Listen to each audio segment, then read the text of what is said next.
Sean todos bienvenidos a la sesión número 9 del módulo 5 Proyectos de Innovación Social del Diplomado en Alta Gerencia en Proyectos Sociales. El día de hoy, continuando con nuestro esquema de la programación o plan operativo, vamos a compartir uno de los dos últimos elementos que se establecen y se plantean dentro de este importantísimo esquema técnico. Y tiene que ver con los indicadores. Vamos a ver entonces a qué hace referencia el tema de indicadores. Y les recuerdo nuevamente que este es el ciclo de vida que hemos estado revisando a la luz de nuestras formulaciones de proyectos, que estamos centrados en esta etapa de la programación, básicamente terminando la prefactibilidad y dejando un esquema un poco más aterrizado de lo que es la factibilidad del proyecto. Bueno, los indicadores básicamente son unos parámetros o unidades de medida que me permiten a mí como evaluador o como empresa que está montando el proyecto, identificar que cada uno de esos objetivos, de esos resultados, de esas actividades y esas metas propuestas durante todo este recorrido que hemos abordado, está siendo realizado y en qué porcentaje se han venido cumpliendo con esos estándares de medida.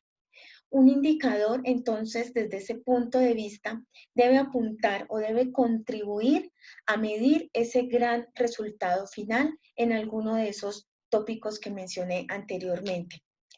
Puede haber interdependencia de indicadores, es decir, que dos o más indicadores sean interdependientes y faciliten el logro de un resultado. Eso depende siempre de la formulación del objetivo y de lo que queramos alcanzar durante un proceso de actividades o de metas. Para la formulación de indicadores, entonces, esta formulación debe estructurar de una manera muy precisa una literatura que convoque a un resultado. Es decir, si yo espero de un proceso de capacitación que el 80% de la población convocada asista a un proceso de capacitación, debe estar tal cual formulado. Y ahí es donde nos referimos a que debe haber una formulación de resultado. De la misma manera como hemos venido realizando la descripción de cada uno de estos elementos del plan operativo, este indicador debe venir redactado en presente positivo. El 80% de la población convocada asiste al proceso de capacitación y así sucesivamente. ¿Qué otros requisitos debe contener un indicador? Entonces, debe establecer realmente aquello que se pretende medir. Número de participantes, incidencias, número de eventos realizados o por realizarse. Eso lo define cada una de las estructuras de los proyectos. Debe plantear los cambios que se van a atribuir para la consecución de un resultado. Como lo mencionábamos anteriormente, el 80% de una población de convocados. ¿Y qué es lo que se va a medir frente a ellos? Solamente asisten, son transformadas sus vidas. Eso depende de la ambición y del planteamiento previo del objetivo. Y los cambios que se producirán en ese periodo de tiempo. Entonces, si es solamente por una convocatoria o si se va a transvalorar ese objetivo. En ese entonces tendría que venir un estándar de tiempo un poco más prolongado dentro de este indicador. Hay una premisa en términos administrativos y de sistemas de control de calidad frente al tema de indicadores, y es que lo que no se mide se desperdicia.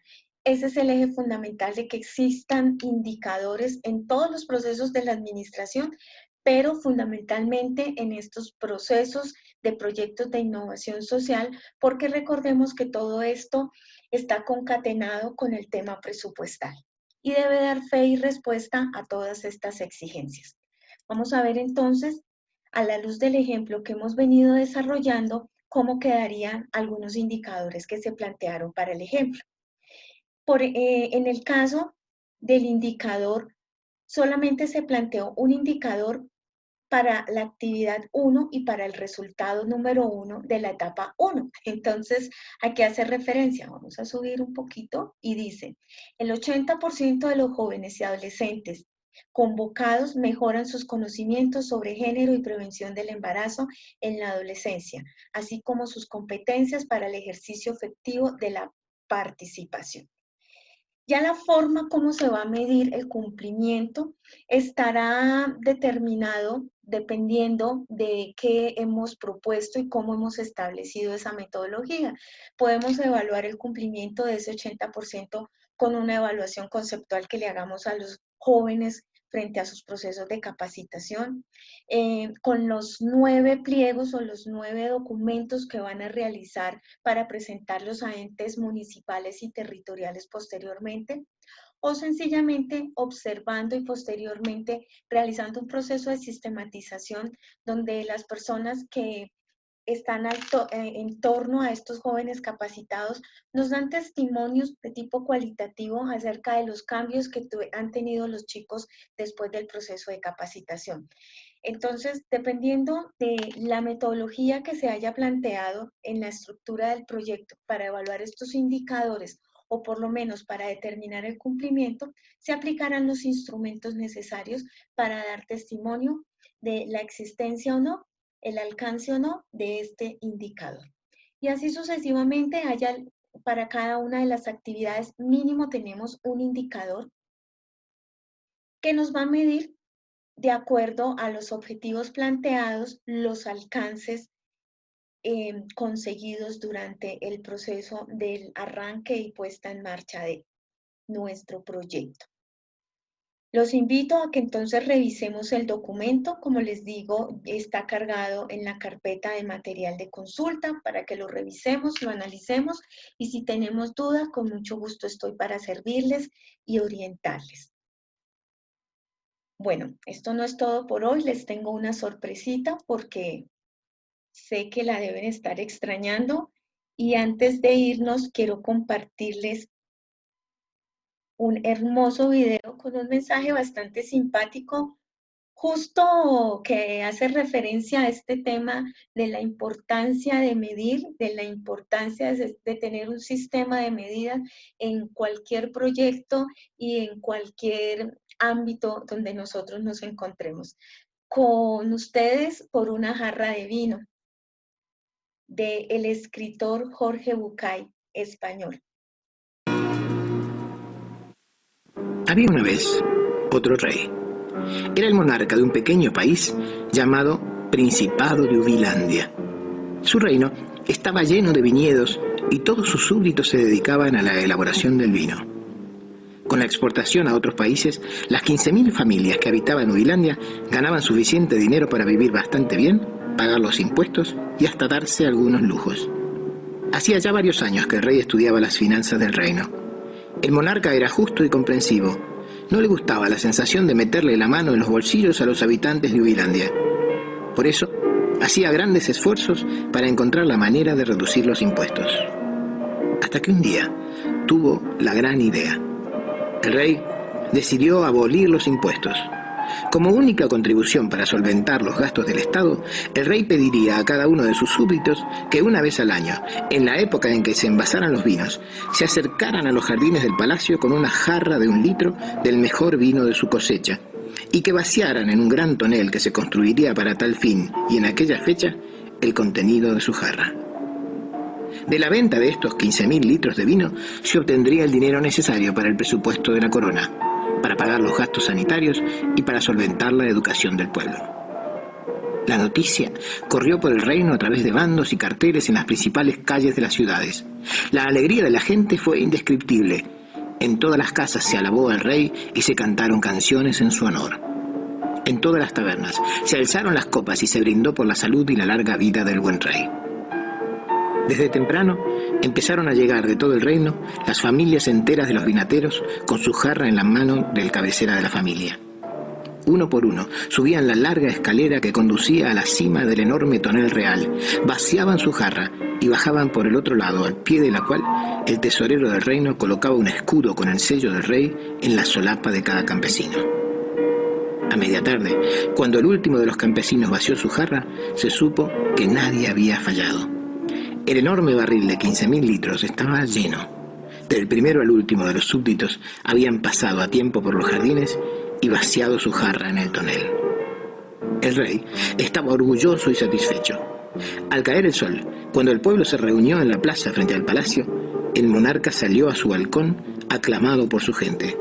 Todos estaban felices. En una hermosa copa de cristal, herencia de sus ancestros, el rey mandó a buscar una muestra del vino recogido. Con la copa en camino, el soberano les habló. Maravilloso pueblo de Ubilandia. Tal como había imaginado, todos los habitantes del reino han acudido hoy al palacio. Quiero compartir con vosotros la alegría de la corona al confirmar que la lealtad del pueblo con su rey es igual a la lealtad del rey con su pueblo. Y no se me ocurre mejor homenaje que brindar por vosotros con la primera copa de este vino, que será sin duda un néctar de dioses, la suma de las mejores uvas del mundo, elaboradas por las mejores manos del mundo y regadas con el mayor bien del reino, el amor de un pueblo. Todos lloraban y vitoreaban al rey. Uno de los sirvientes acercó la copa al soberano, y éste la levantó para brindar por el pueblo que aplaudía eufórico. Pero la sorpresa detuvo su mano en el aire. Al levantar el vaso, el rey notó que el líquido que contenía era transparente e incoloro. Lentamente lo acercó a su nariz, entrenada para percibir el aroma de los mejores vinos, y confirmó que no tenía olor ninguno. Catador como era, llevó la copa a su boca casi automáticamente y bebió un sorbo. El vino no tenía sabor de vino, ni de ninguna otra cosa. El rey envió a buscar una segunda copa del vino del tonel, y después otra, y por último quiso tomar una muestra desde el borde superior. Pero no había caso, todo era igual, inodoro, incoloro e insípido. Los alquimistas del reino fueron llamados con urgencia para analizar la composición del vino. La conclusión fue unánime: el tonel estaba lleno de agua, agua purísima, 100% agua. El monarca mandó a llamar inmediatamente a todos los sabios y magos del reino para que buscaran con urgencia una explicación a aquel misterio. ¿Qué conjuro, qué reacción química o hechizo había sucedido para que esa mezcla de vinos se transformara en agua? El más anciano de los ministros del gobierno se acercó y le dijo al oído: ¿milagro, Alteza? ¿Conjuro? ¿Alquimia, Majestad? Nada de eso, señor. Nada de eso. Vuestros súbditos son humanos, Majestad. Eso es todo. No entiendo, dijo el rey. Tomemos por caso a Juan, empezó a explicar el ministro. Juan tiene un enorme viñedo que abarca desde el monte hasta el río. Las uvas que cosecha son las mejores cepas del reino y su vino es el primero en venderse, y al mejor precio. Esta mañana, cuando preparaba a su familia para bajar al pueblo, se le pasó una idea por la cabeza. ¿Y si ponía agua en lugar de vino?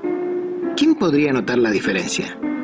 Una sola jarra de agua en 15.000 litros de vino no se podría notar. Nadie se daría cuenta de la diferencia. Nadie. Y nadie lo hubiera notado, salvo por un detalle, Majestad. Por un detalle. Todos pensaron lo mismo. Bueno, y bastante generoso el rey, ¿no? Solo que faltaron un poco a la confianza y esa mala y perversa idea que se le ocurrió a uno de sus súbditos se le ocurrió absolutamente a todo el pueblo. Les quería compartir este bonito y simpático cuento porque es muy importante que entendamos la importancia de los sistemas de medición. Y no en vano hoy revisamos ese tema de los indicadores. Estos indicadores van a dar fe y testimonio del cumplimiento, no solamente de una serie de actividades en procura de mejorar condiciones de vida de una población, sino también de una muy buena y responsable, además respetuosa, desarrollo y utilización de recursos, que en la mayoría de los casos con relación a proyectos sociales no son nuestros, son de otras entidades o son públicos y al ser públicos es de todos. Les agradezco mucho por su tiempo, tengan ustedes un excelente día. Me despido no sin antes recordarles que con pequeñas, grandes actitudes estamos transformando el mundo y construyendo tejido social. Tengan todos ustedes un excelente día y mil bendiciones. Hasta la próxima.